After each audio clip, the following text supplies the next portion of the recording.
Dr. Sasni, Director of NBRI, Dr. Sane, former Director of NBRI, Dr. Ramanuj, Director of IMMT, Materials and Minerals, and Dr. Sanjappa, the former Director of Botanical Survey of India. आज के इस एक सप्ताह एक कार्यशाला laboratory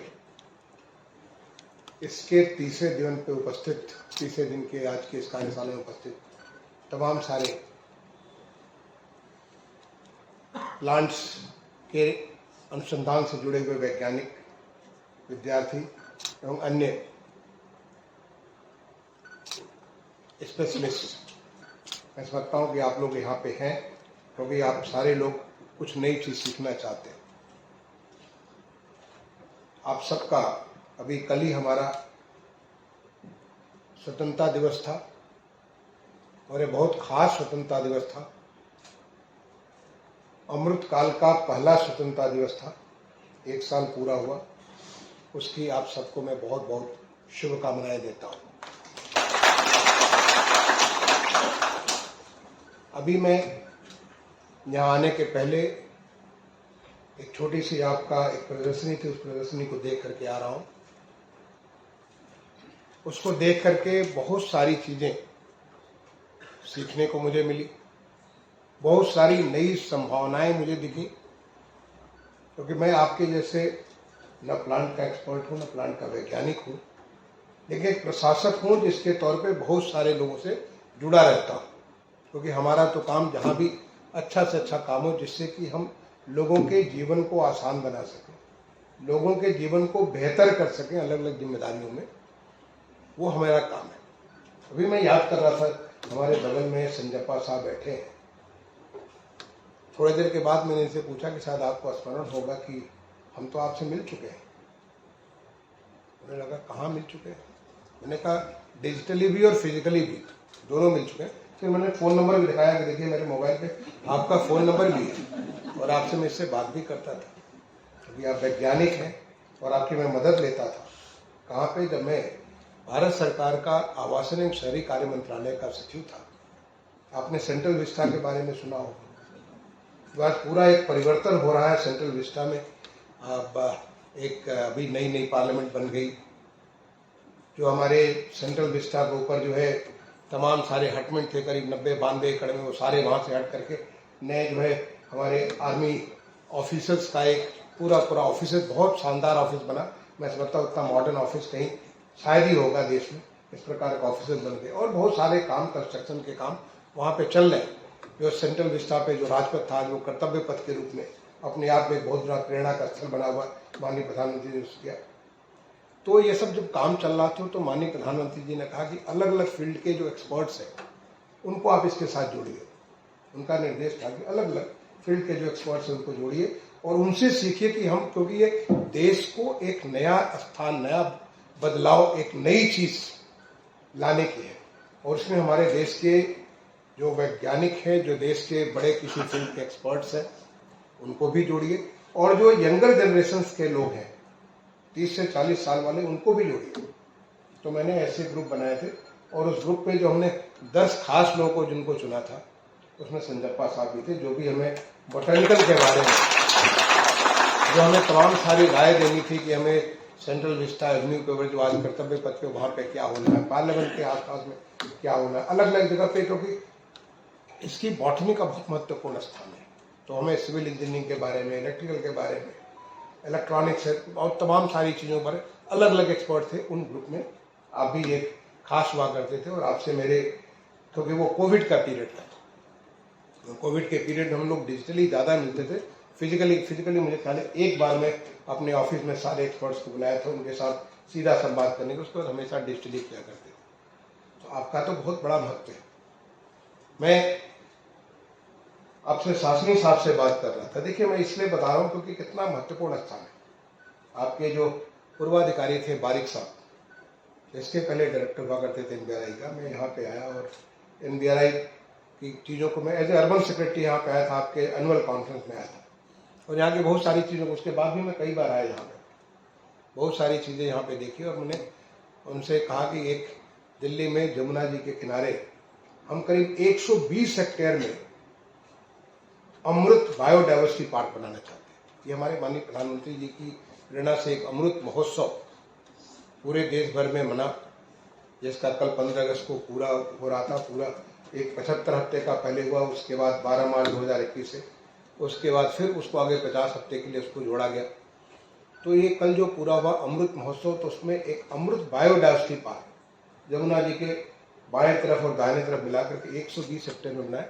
और मैंने उनसे रिक्वेस्ट किया था बारिक साहब से, इसमें ऐसे प्लांटेशन करिए कि जिससे हमारे देश में स्वतंत्रता का जो आंदोलन हुआ, उस स्वतंत्रता आंदोलन की जुड़ी हुई हर बातों को लोग इस फॉरेस्ट में, इस बायोडाइवर्सिटी पार्क में जाकर का स्मरण करें।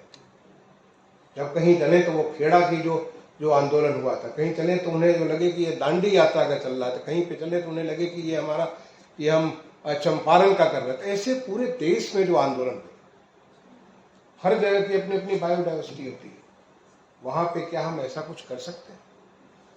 और उनका बिल्कुल कर सकते हैं। उन्होंने बहुत सारी चीजें मुझे दिखाई, काफी सारे प्रेजेंटेशन के, और उसके बाद इस काम को एज ए अर्बन सेक्रेटरी हमने अर्बन डेवलपमेंट फंड से उसको सैंक्शन करवाया, ताकि उसको जो है जो हमारे दिल्ली विकास प्राधिकरण है उनके माध्यम से काम हो सके। अभी मैं पूछ रहा था साथी साहब से कि उसका कैसा प्रगति चल रहा है, आप बताया कि ऑलरेडी उसके ऊपर काफी सारा काम चल रहा है। क्योंकि प्लांट्स केवल हम एक प्लांट के रूप में देखते हैं, उसकी इतने सारे उपयोग हैं। मैं तो धन्यवाद देना चाहूंगा कि आपके जो साइंस एंड टेक्नोलॉजी के मिनिस्टर साहब हैं, जिनके अंडर में CSIR आता है, और CSIR में उन्होंने कहा कि 1 वीक 1 लेबोरेटरी, एक सप्ताह एक लेबोरेटरी के बारे में, एक प्रयोगशाला के बारे में। मतलब वहां पे लोगों को इस बात का एक्सपोजर हो, लेबोरेटरी में आप बहुत सारी चीजें कर रहे हैं, करते जा रहे हैं। हमारे वैज्ञानिकों में पहले बार तो इस अमृत काल में, या अमृत काल के पहले जो पिछले 9-10 सालों में हमारे देश में जो माननीय प्रधानमंत्री जी की जो एक सोच है, पहले बार हमारे देश के वैज्ञानिकों को अपने काम के ऊपर भरोसा हुआ, अपने काम के ऊपर उनको एक इज्जत, एक गर्व महसूस हुआ। नहीं तो अगर कोविड जैसी महामारी आती तो हम तो दुनिया के सामने हाथ लेके घूमते रहते कि कहां से हमें वैक्सीन मिल जाए, और शायद अगर वैक्सीन कभी मिल भी जाती तो शायद हम 220 करोड़ वैक्सीन कभी नहीं लगा पाते, और वो नहीं लगा पाते तो शायद आज जब कोविड दोबारा फिर से कोरोना जगह जगह जो दस्तके दे रहा है, तो हिंदुस्तान की सरहद पे आके भाग जा रहा है, वो शायद नहीं हो पाता। ये तो हमारे वैज्ञानिकों को उनका श्रेय जाता है, और उनसे बड़ा हमारे प्रधानमंत्री जी का श्रेय जाता है। उन्होंने उनके ऊपर इतना बड़ा विश्वास जमाया, आप कर सकते हो। पहले बार हमारे यहाँ पे 2-2 किस्म की नई वैक्सीन बनाई, और न केवल हमने अपने देश में 220 करोड़ वैक्सीन लगाया, बल्कि दुनिया के तमाम सारे देशों को, 100 से ज्यादा देशों को वैक्सीन हमने एक्सपोर्ट किया, उन्हें कितने लोगों को फ्री में दिया। ये हमारे लिए एक वैक्सीन डिप्लोमेसी जिसको कह सकते हैं, जिसके माध्यम से लोगों में एक आपका गुडविल हमारे देश के बारे में बनाने का बहुत बड़ा काम आया। वो जो वैज्ञानिकों के ऊपर जब माननीय प्रधानमंत्री जी एड्रेस करते हैं तमाम सारे फोरम्स में, उस पर उनके द्वारा उनसे पूछा होता है कि कैसे हम लोगों की जिंदगी को आसान करने के लिए क्या क्या कर सकते हैं, कैसे कर सकते हैं। आज का जो तीसरे दिन की आपकी कार्यशाला है, वो है प्लांट बायोडाइवर्सिटी के ऊपर, सिस्टमेटिक्स के ऊपर और हर्बेरियम के ऊपर। मैं धन्यवाद देना चाहूंगा कि आपने पूरा हर्बेरियम का मुझे पहले बार पता चला। इसके पहले तो मैं जो बाबा रामदेव जी का जो हरिद्वार में पतंजलि पीठ है वहाँ बना हुआ, वहाँ में गया है घूमने। बालकृष्ण जी जो उनके वैद्य जी हैं, वैद्य जी ने बड़े गर्व के साथ मुझे बहुत सारा हर्बेरियम की चीज़ें दिखाई, कितने किस्म के प्लांट है, और एक चीज़ का उन्होंने डॉक्यूमेंटेशन किया हुआ है। मुझे इतना गर्व महसूस हुआ, इतना बढ़िया जो उसका डॉक्यूमेंटेशन, हर एक प्लांट के बारे में, उसका बीज कैसा होता है, उसका फूल कैसा होता है, उसके जो स्टेम कैसा होता है, प्लांट कैसा होता है, उसके बारे में जानकारी, कहाँ कहाँ मिलता है, कैसे मिलता है, ये पूरी जानकारी मुझे इतना बढ़िया वहाँ पे कर रखा है।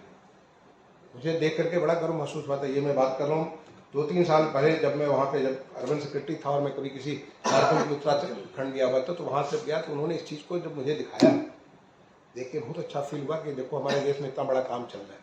क्योंकि ये हम अपने जनरेशन्स के लिए एक डॉक्यूमेंटेशन कर रहे हैं।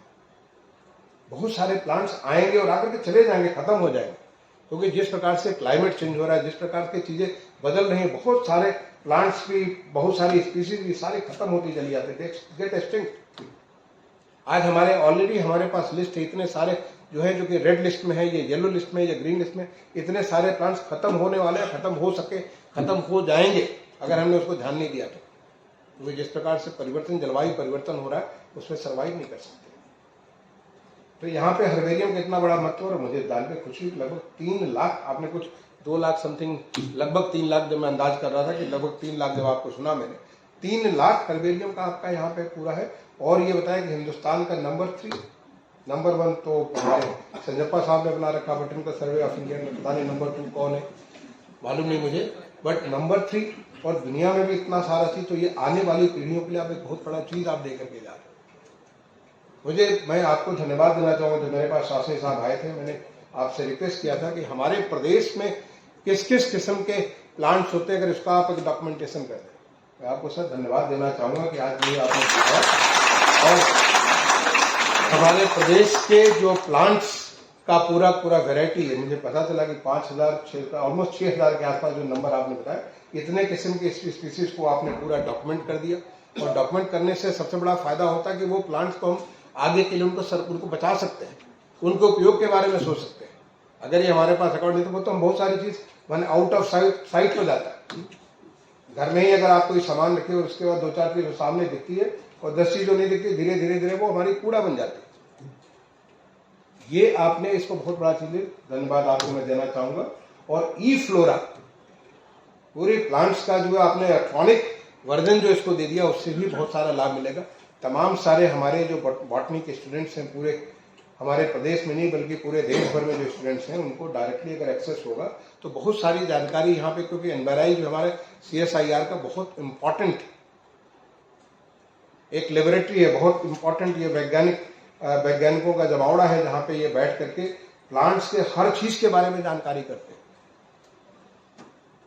प्लांट्स हमारी जिंदगी का बहुत महत्वपूर्ण एक अंग होता है, जिससे किस्म किस्म की चीजें, जैसे कि हमारा सर्वाइवल ही प्लांट्स के ऊपर होता है। तो पूरा का पूरा एग्रीकल्चर, वो सारे प्लांट्स ही तो हम सारे के सारे प्रोड्यूस करते हैं। हमारा सर्वाइवल, चाहे हमारा फूड हो, चाहे हमारा कपड़ा हो, हमारी हर चीज की आवश्यकता इन प्लांट्स ही तो मिलती है। उनके बारे में जो आप रिसर्च करते हैं, एग्रीकल्चर को थोड़ा सा अलग कर दें, पर एग्रीकल्चर के अलावा बाकी जितने सारे प्लांट्स में सकता, एग्रीकल्चर के भी कुछ प्लांट्स का आप जरूर करते होंगे, हॉर्टिकल्चर का पूरा प्लांट्स, ये सारे के सारे जो जितने किस्म के प्लांट्स हैं उसके बारे में अध्ययन करते हैं, उनके अलग अलग किस्म के उपयोग होते हैं।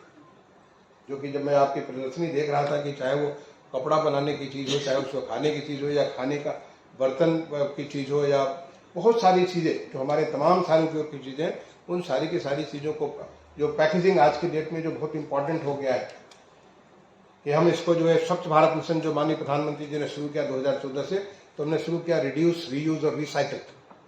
रिड्यूस, रीयूज एंड रिसाइकिल, हम चीजों को कैसे रिसाइकिल कर सकते हैं, कैसे कूड़े कम पैदा कर सकते हैं, कैसे हम इसको जो है रीयूज कर सकते हैं।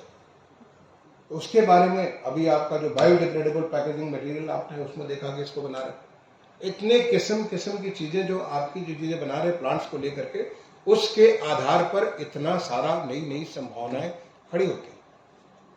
खुशी भी जान करके कि 108 पेटल्स का आपने, अभी जब आपकी सेक्रेटरी साहब आई थी मैडम, तो सेक्रेटरी साहब से भी आपने इसको लॉन्च कराया। 108 पेटल, अभी तो सामान्य तौर पे जो आपका जो कमल का फूल होता है, कमल के फूल में कितने होते हैं, मुश्किल से 15-20, मैं समझता हूँ कि सामान्य तौर पे 20-25 आपके जो पेटल्स होते हैं। यहाँ आपने 108 पेटल का जो कमल को आपने न केवल पैदा किया, बल्कि पैदा करके उसका उपयोग भी, उसका इत्र कैसा बनेगा, उसको आपने डॉक्यूमेंट करके फाइनली अब ये मार्केट में चला जाए। बहुत सारे लोग 108 पेटल का पैदा करेंगे। और मुझे तो जब बारिश साहब थे, आपको यहाँ पे जब मैं आया था पीछे एक बार सुबह मैंने संडे के दिन मैंने कहा कि मैं चलता हूँ पूरा आपके सारे देखने के लिए, मुझे तब आपने बताया था कि 1008 पेटल्स के आप जो कमल बनाने जा रहे हैं, उसके ऊपर काम कर रहे हैं। 1008 पेटल्स, ये अपने आप में कितनी बड़ी ताकत होगी, कितनी बड़ी चीज होगी। 1008 पे सोच करके सिहरन हो जाती है। तो आप में ताकत तो बहुत है, बहुत कुछ चीजें आप कर सकते हैं, और ये करने का वक्त है। जो चीजें आप लोग कर रहे हैं, ये करने का जब हमने बताया कि माननीय प्रधानमंत्री जी का कितना विश्वास है हमारे वैज्ञानिकों के प्रति, कितना विश्वास है कि वो हमारे लोगों की जिंदगी को किस तरह से बदल सकते हैं, कितने प्रयोग में चीजों को ला सकते हैं। पहले बार CSIR की लेबोरेटरीज जो आपका डायरेक्टली उसका इम्प्लीमेंटेशन ऑन ग्राउंड हो रहा है। ये तो बहुत सारी चीजें लेबोरेटरी बना करके, रिसर्च कर करके, किताबें लिख करके आपकी सारी लेबोरेटरी की किताबें पढ़ी हुई थी, उनका कोई उपयोग नहीं होता। अब कोई सोच सकता है कि उसको कैसे उपयोग में ला सकते हैं, सामान्य तौर पर ला सकते हैं। और इस उपयोग में ला करके लोगों को कैसे जीवन को, आपने देखा कि टूथपेस्ट से लेकर के आपका हेयर ऑयल से लेकर के इतने सारे किस्म किस्म के प्रोडक्ट आपने वहां मुझे प्रदर्शित किया। या कैसे कपास के उसको जो है, माने जीएम तो आपको जीएम कपास तो है ही है, लेकिन उसके साथ साथ उत्पादकता कैसे बढ़ा सकते हैं, कैसे आज जो हम अगर किसी चीज से 100 क्विंटल ले रहे हैं, 100 क्विंटल से 500 क्विंटल कैसे कर सकते हैं, इसकी पॉसिबिलिटी है। ये एक बहुत बड़ी संभावना बनती है हमारी, जो बायोडाइवर्सिटी के लेकर के जो हमारी बहुत सारी संभावनाएं बनती है, और उन संभावनाओं के ऊपर काम करने के लिए आपको मौका मिला होगा, क्योंकि आज वो वक्त है जबकि आपके इस काम की इज्जत होगी। आप उस काम को सीधे सीधे कॉमर्शियल प्रोडक्ट में आप उसे कन्वर्ट कर सकते हैं, और कन्वर्ट करके उससे बहुत सारी चीजें मार्केट में ला करके लोगों को या तो उनका जो है एक्सेसिबिलिटी इंप्रूव कर सकते हैं, अफोर्डेबिलिटी इंप्रूव कर सकते हैं, क्वालिटी उसके इंप्रूव कर सकते हैं, उसकी लाइफ उसकी इंप्रूव कर सकते हैं कि कोई चीज अगर लाइफ उसकी केवल अगर उसकी लाइफ से किसी चीज की 1 साल की, कैसे उसकी लाइफ को 2 साल बढ़ा सकते हैं, कैसे मतलब किसी चीज के बारे में जितने सारे एलिमेंट्स हैं उन सारी चीजों पे आप वर्क कर करके अलग किस्म से अलग अलग चीजें कर सकते हैं। पब्लिक में भी आज उसकी आशा जगी। आज जो है पहले बार आज हमारा देश स्टार्टअप का हब बन रहा है। हमारा देश इनोवेशन के लिए पहले बार हमारे एंटरप्रेन्योरशिप को जो है एक इज्जत मिल रही, नए एंटरप्रेन्योर्स आगे आ रहे हैं जो कि आकर के, पहले तो मैं IIT कानपुर का पढ़ा हुआ, IIT हम निकलते तो सीधे हमारा होता था कि हम अमेरिका चले जाएंगे। ज्यादातर हमारे साथ लोग अमेरिका चले गए, वहीं बस गए, वहीं के हो गए। जो रह भी जाते थे वो कहीं इधर उधर हो जाते थे। लेकिन आज मैं देखता हूं कि IIT के बच्चे अमेरिका नहीं जाते, आज वो नई अपॉर्चुनिटी यहीं पे स्टार्टअप के रूप में देखते हैं। आज हमारे NIT के बच्चे जो है नई अपॉर्चुनिटी, क्योंकि ऐसा इकोसिस्टम बन गया, उस इकोसिस्टम में उनको पहले बार सरकार की तरफ से इस तरह प्रोत्साहन मिल रहा है कि जिससे कि वो नए नए प्रोडक्ट लेकर आना चाहते हैं। तो एक तरफ लेबोरेटरी है जो कि नई सोच, नई चीजें, नई संभावनाएं निकाल रही है, दूसरी तरफ वो एंटरप्रेन्योर्स है जो कि उन चीजों को निकाल करके उसको मार्केटेबल करना चाहते हैं। उसे इंक्यूबेट करते हुए, इंक्यूबेट करेंगे, आपके उस आइडिया को इंक्यूबेट करेंगे, फिर उसको जो मार्केट रेडी करेंगे, फिर मार्केट में लॉन्च करेंगे। इसके लिए पूरी पॉसिबिलिटीज बनेगी। तो ये ऐसा संगम बना होगा कि जिसमें हमारे लोगों को और अधिक सोचने की बात है कि हम क्या क्या चीजें कर सकते हैं, कैसे हम चीजों को कर सकते हैं। हमारा प्रदेश, उत्तर प्रदेश, जैसे कि हमारे उत्तर प्रदेश माननीय मुख्यमंत्री जी जिस प्रकार से एक नई सोच के आधार पर उत्तर प्रदेश को जो विकसित देश बनाने का है, आज उत्तर प्रदेश को एक विकसित उत्तर प्रदेश बनाने के लिए अगर देश की व्यवस्था माननीय प्रधानमंत्री जी ने लक्ष्य 5 ट्रिलियन का रखा, उत्तर प्रदेश का लक्ष्य $1 ट्रिलियन का रखा गया। उसका 1/5 20% उसका जो GDP में कंट्रीब्यूशन जो हमारे उत्तर प्रदेश से आएगा, वो कहां से आएगा? अगर बिजनेस एज यूजुअल से नहीं आ सकता। बिजनेस एज यूजुअल अगर होगा तो 5% 10% तो ग्रोथ होता ही होता है। हमें एक क्वांटम जंप करना है, और क्वांटम जंप करना है in terms of productivity, quantum jump करना है in terms of usability, quantum jump करना है in terms of multiple uses. बहुत सारी चीजों को क्वांटम जंप करना है कि जैसे वैल्यू, जो वैल्यू आज हमको प्राप्त होता है उससे कहीं ज्यादा वैल्यू मिले। किसानों को जितना उनको उपज से पैसा मिलता है उससे कहीं ज्यादा उनको उपज का पैसा मिले। कैसे मिल सकता है उसके बारे में आप लोग सोच सकते हैं। अगर एक बार सोचिए, आप ऐसे बहुत लोग किसानों के बेटे होंगे, बहुत सारे लोग, मैं खुद एक किसान का बेटा हूं। मैंने गांव में पैदा हुआ, गांव में पला, 12 साल में अपने गांव में पढ़ा लिखा। उसके बाद में निकल करके शहर में, पहले बार 12 साल की उम्र में मैं अपने गांव से शहर में पहुंचा। तो मुझे गांव का मालूम है कि गांव के किसान का क्या हालत है। आप में से बहुत सारे लोगों को मालूम होगा। क्या हम ऐसा कुछ कर सकते हैं किसानों को, हम उनकी जो, जब हम बायोडाइवर्सिटी की बात करते हैं तो उस बायोडाइवर्सिटी के माध्यम से क्या हम उनकी आय को बढ़ा सकते हैं? क्या हम औषधि, जो हमारी जो औषधि या एरोमेटिक, मेडिसिनल या एरोमेटिक हमारे जो प्लांट्स है उसके माध्यम से क्या उसकी उपज को हम बता सकते हैं कि अगर उसके पास अगर 5 4 बीघे जमीन है तो 4 बीघे में 1 बीघा ये सब सारा का सारा काम कर सकता है। क्या आपको मालूम है कि उत्तर प्रदेश में आज 85% जमीन हमारी जो कृषि योग्य जमीन है वो सिंचित है। हिंदुस्तान में किसी राज्य में इतना नहीं है। जो उत्तर प्रदेश में जितना पानी उपलब्ध है इतना पानी किसी प्रदेश में उपलब्ध नहीं है। 85% हमारी जमीन सिंचित है। उत्तर प्रदेश ऐसा भगवान के द्वारा, प्रकृति के द्वारा इतना मैं कहूंगा कि उसको आशीर्वाद मिला हुआ है कि जो हम 6 ऋतुओं की बात करते हैं वो सारी 6 ऋतुओं आप यहाँ अनुभव करते हैं। बाकी लोग तो किताबों में पढ़ते होंगे कि 6 ऋतुओं के बाद किताबों में पढ़ते होंगे कि अब ये शिशिर है तो अब ये शरद ऋतु है, तो शिशिर और शरद का अंतर जो है उत्तर प्रदेश में आपको मिल सकता है। बहुत सारे राज्यों में आपको शिशिर और शरद का अंतर नहीं मिलता। बहुत सारे राज्यों में तो गर्मी और सर्दी का भी अर्थ नहीं पड़ता है। और जब ये हमारी विविधता है, ये नेचर का पार्ट है, ये नेचर का पार्ट है, क्या हम उस नेचर को लाभ ले सकते हैं? आज हमारे सामने जो है क्लाइमेट चेंज एक बहुत बड़ी चुनौती बनी हुई है।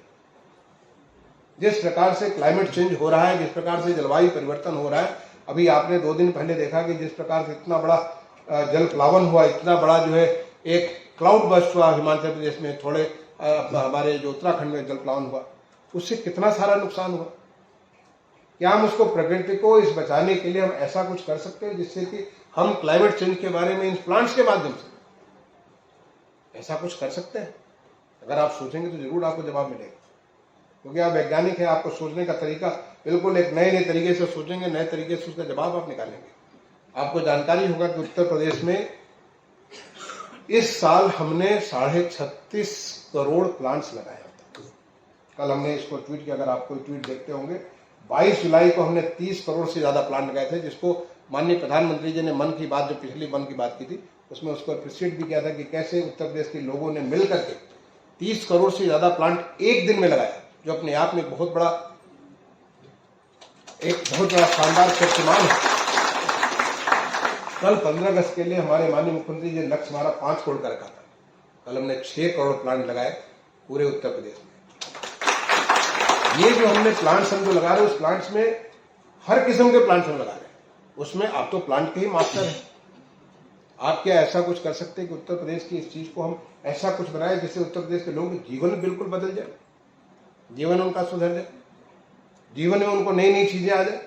उत्तर प्रदेश के लोगों का जीवन सुधरने के पहले आप अपने खुद का जीवन देख लीजिए कि आपका जीवन कैसे सुधरेगा, क्योंकि कोई भी वैज्ञानिक किसी प्रश्न को अपने आप को पूछता है और उसके बाद उसका जवाब निकालने की कोशिश करता है।